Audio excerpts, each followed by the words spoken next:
Syam, Master Fundamental dari DDMEC. Gimana, sehat Pak Syam? Alhamdulillah sehat.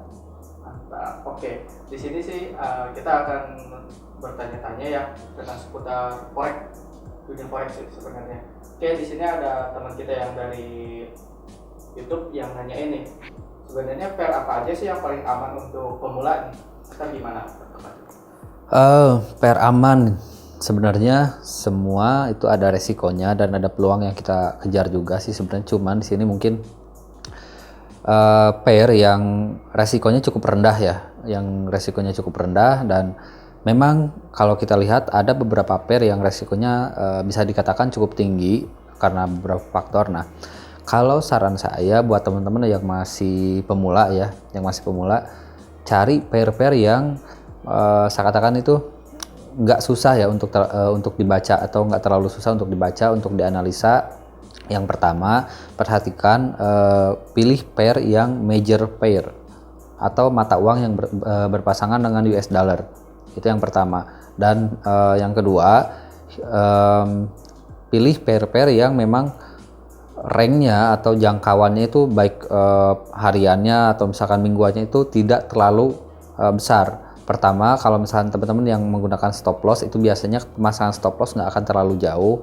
Dan yang kedua, kalau teman-teman yang biasa melakukan averaging itu jarak dari averagingnya itu nggak akan terlalu jauh juga. Jadi plottingnya itu nggak akan terlalu besar gitu kan. Untuk seorang pemula disarankan untuk tidak terlalu lama atau terlalu banyak menahan floating minus karena akan sangat atau cukup mengganggu psikologis dari teman-teman nanti ketika melakukan transaksi hingga akhirnya nanti itu kalau udah floating, apalagi floatingnya kalau untuk pemula mungkin bisa dibilang besar, itu akan sangat mengganggu nanti keakurasian dari tingkat akurasi dari analisanya dan nanti tradingnya itu bisa berantakan, bisa ngaco lah kayak gitu. Contohnya pair apa aja sih Mas? Banyak sih, dan kalau saya paling menyarankan kalau untuk teman-teman yang masih belajar itu Euro USD paling ya. Euro USD itu pertama dia ranknya tidak terlalu besar, tidak terlalu susah juga untuk diprediksi atau dianalisa dan memiliki karakter yang unik sih kalau menurut saya. Karena untuk Euro USD sendiri itu per harinya itu paling 60 sampai 80 pips ya. Karakternya dia tuh kan kalau nggak 42 pips, 65, 75 pips, 90, 120, 150 itu kalau ada news. Nah, jadi cukup kecil sih sebenarnya. Tapi kalau teman-teman bisa memanfaatkan momennya sebaik mungkin, rank antara 60 sampai 80 pips itu bisa dikejar ya, minimal kita dapat 40 sampai 60% dari total ranknya Euro USD itu sebenarnya kalau konsisten udah lumayan kayak gitu. Berarti Euro USD itu pertama yang paling aman ya maksudnya? Kalau dibilang paling aman bukan sih, karena ada yang lebih kecil juga, tapi yang paling kalau menurut saya yang paling mudah untuk dipelajari karena di sini pasangan mata uangnya itu antara euro sama AUD USD. Jadi itu saya bilang mata uang yang cukup umum untuk diperdagangkan, jadi nggak akan terlalu sulit gitu untuk membaca, dan source atau sumber informasi untuk data-data fundamentalnya pun banyak bisa kita cari gitu. Oke, kalau untuk crosspair itu gimana? Kalau crosspair sebenarnya nggak ada salahnya karena saya pun sampai sekarang pun terkadang saya masuk juga di crosspair kayak Euro GBP, Euro JP atau bahkan GBP JP juga saya terkadang juga masuk di pair-pair tersebut. Cuman ada beberapa hal khusus atau beberapa hal yang membutuhkan tingkat pemahaman yang lebih tinggi dibandingkan ketika kita menganalisa major pair atau mata uang yang berpasangan dengan US dollar kayak gitu. Oke, kalau untuk ini ada pertanyaan juga nih. Kalau misalnya kita pasang GBP untuk pemula gimana? GBP USD, GBP JP itu aman nggak? Tergantung sih sebenarnya. Karena kalau dibilang aman atau enggak, nah masuk di atau transaksi di Euro USD pun kalau misalkan kita menggunakan satu lot dengan balance $10.000 ya sama aja nggak aman juga gitu kan. Kalau dibilang aman ya, cuman aman nggak sih kalau misalkan menggunakan atau transaksi di pair GBP USD? Aman-aman aja, dengan catatan kalau teman-teman masih pemula dengan balance yang masih misalkan standar ya atau terbatas, wajib gunakan yang namanya stop loss. Jadi mau masuk di pair apapun di mata uang yang pergerakannya sebesar apapun, kalau teman-teman menggunakan yang namanya stop loss atau pembatas kerugian yang dimana itu bekerja secara otomatis, yaitu aman-aman aja. Yang pertama menggunakan stop loss, dan yang kedua perhatikan dari antara jarak dari support sama resisten. Jadi ketika mau mengambil posisi buy atau sell, kita juga harus memperhatikan jaraknya. Oh, ini jaraknya dari support itu masih cukup jauh dan saya mau ambil buy, berarti itu otomatis resikonya juga akan lebih tinggi. Nah, itu juga harus diperhatikan hal-hal seperti itu.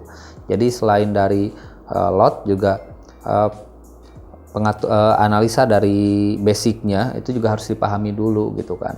Lotnya, terus stop loss juga wajib dipakai selama mengikuti rule trading yang safety ya. Kalau menurut saya sih, ya saya yakin cukup aman-aman aja. Nggak aman itu kalau kita nggak menggunakan money managementnya, nggak mau membatasi tingkat kerugian, itu sama aja masuk di pair apapun juga akan cukup beresiko tinggi kayak gitu. Oke, berarti harus tahu dasarnya dulu ya tiap mata uang itu ya. Kalau untuk dasar wajib ya, dasar dari forex itu wajib. Kayak misalkan kita paham dulu trennya seperti apa, lalu minimal tahu di mana letak support sama resisten. Karena agak membingungkan ya kalau menurut saya kalau misalkan ada yang melakukan open posisi tapi nggak tahu ketika ditanya di mana letak support dan resistennya. Padahal paling basicnya itu adalah buy di support, sell di resisten, atau mau sebaliknya menunggu breakout trader misalkan dia nunggu breakout dulu di level SNR baru ambil posisi, ya itu sama aja, cuman ya berarti harus wajib tahu yang di mana letak dari support sama resistennya kayak gitu. Oke, mantap Mister. Jadi untuk teman-teman YouTube yang kemarin komen boleh langsung tonton aja video ini ya. Dan ada pesan-pesan nggak untuk yang untuk pemula? Untuk pemula sih saran saya yang tetap ya, pesan paling utama adalah pahami dulu basicnya, dan yang terbaik yang bisa kita lakukan itu adalah learning by doing. Kenapa? Karena teman-teman akan mengalami perbedaan yang sangat signifikan ketika teman-teman mengandalkan account demo untuk belajar dan account real. Nah, pertama untuk pemahaman cara melakukan transaksi, cara melakukan close posisi atau segala macam yang paling dasar seperti itu, nah itu wajib di account demo ya. Nah, kalau untuk pemahaman kayak analisa, terus melakukan transaksinya seperti apa, atau melakukan mapping segala macam, itu sebenarnya lebih disarankan untuk menggunakan account real. Kenapa? Karena akan ada perbedaan signifikan ketika kita mentransaksikan di akun demo dan di akun real. Kalau di akun real itu otomatis pasti ada yang namanya itu beban psikologis. Nah, justru disitulah sebenarnya yang menjadi latihan untuk kita untuk melakukan transaksi. Karena kalau misalkan terlalu banyak di account demo, sehati-hati apapun kita, yang namanya account demo itu tidak akan ada beban. Sedangkan ketika kita masuk di account real, kok saya loss terus gitu, misalkan kayak gitu. Ya karena memang open satu posisi aja itu pasti akan difikirkan matang-matang, dan itu akan melatih kejelian dan detailnya teman-teman ketika belajar. Karena banyak hal juga yang oh iya ini udah pola pembalikan misalkan, oh ternyata belum, karena terbiasanya hanya melihat sepintas aja. Padahal kalau misalkan di forex ini banyak hal-hal yang detail yang harus teman-teman pelajari dan perhatikan. Jadi saran saya, teman-teman pahami dulu basicnya, lalu untuk selanjutnya, tahap selanjutnya itu kita bisa learning by doing. Karena nggak usah takut, kalau emang teman-teman mau serius di bisnis forex ini, kami siap memberikan edukasi sama bimbingan. Mau datang langsung sini, mau via online gitu kan, itu silahkan. Banyak fasilitasnya, dari mulai grup chat sampai dengan live webinar itu gratis. Jadi kalau misalkan yang mau belajar dan mau serius, silahkan bisa hubungi aja tim kami, biar nanti ada yang bantu teman-teman kayak gitu. Itu semua gratis, Mas? Gratis. Di sini nggak ada edukasi berbayar sedikit pun. Jadi teman-teman tuh sebenarnya cukup siapkan modal tradingnya aja, dan ya kemauan untuk belajar. Karena dua hal itu adalah modal paling utama. Karena percuma kita punya modal tapi nggak ada kemauan untuk belajar, atau ada kemauan untuk belajar tapi nggak mau mengeluarkan modal. Nah, jadi minimal punya 2 modal itu aja dulu. Mantap. Jadi tinggal datang aja langsung ya, nggak usah. Ya, saran saya datang aja langsung ke tempat kami ya di Jalan Garuda nomor 88, atau yang jauh bisa via online. Tapi sebetulnya sih dari dulu juga yang jauh pun sebenarnya emang banyak juga yang langsung datang ke sini gitu kan, yang dari Medan, dari Pekanbaru, Kalimantan, bahkan ada yang dari Papua pun ada sih yang datang ke Bandung untuk belajar.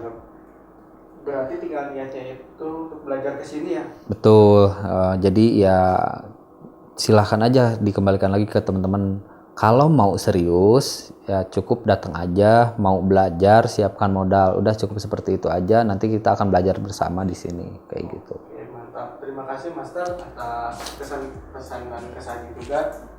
Untuk pertanyaan yang selanjutnya mungkin nanti bakal di video selanjutnya kawan-kawan. Sekian dari kami, Dinimax. We are number one.